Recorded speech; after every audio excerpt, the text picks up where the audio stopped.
यतिखेर म गाउँमा छु है। अनि यो दृश्यमा देख्दै गरेको चाहिँ मेरो घर र यो चाहिँ मेरो गोठ थियो भनौँ न, अहिले रहेन। हिजो करिब 11:30 बजेको समयमा अन्जान व्यक्तिले यो गोठमा आगो लागि गरिदिँदाखेरि गोठको हालत यस्तो छ अहिले है। यो गोठ जल्दै गर्दा, यो गोठमा आगो लागि हुँदै गर्दा चाहिँ हामीलाई धेरै नै धनजनको क्षति भयो। यहाँको दाउरा घाँस सबै नष्ट भयो। 1.5 वर्षको पहाड थियो, यही गोठमा आगो लागेको कारणले गर्दा त्यो रहेन। अनि अब करिब 1 महिना बाँकी थियो भैँसी ब्याउनुको लागि है। यस्तै छ, 1 महिना बाँकी थियो।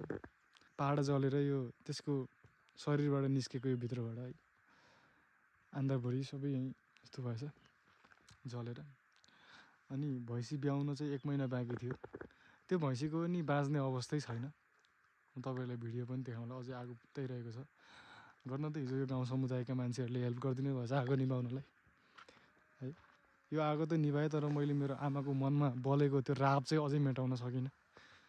अझै मैले सम्हाल्न सकेको छैन मेरो आमालाई।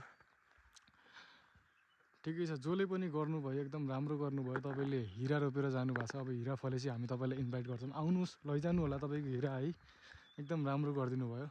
खुट्टा तान्दै गर्नुहोस्, म प्रगति गर्दै जान्छु है। तपाईँहरू खुट्टा तान्दै गर्नुहोस्, अझै म अगाडि बढ्दै जान्छु है। मलाई टुटाउनको लागि गरेको यो प्रयास मेरो हिम्मत जुटाउने एउटा हतियार बन्नेछ। यो कुरा पनि याद गर्नुहोस्। यो मेरो आमाको आँखाबाट बगेको त्यो आँसु मैले बिर्सिन्न है।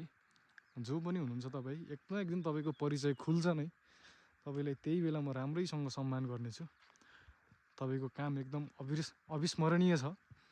ल, एकदम धेरै धन्यवाद तपाईँलाई। तपाईँको घरमा यस्तो नहोस् कहिल्यै है। तर म चाहिँ अर्कोचोटि के भन्छु भन्दा, अर्कोचोटि कायर भनेर चाहिँ नहिँड्नु होला कि। सक्नुहुन्छ भने आउनु न बरु सिङ्गल भिडम होइन, आउनु तपाईँ एकतिर म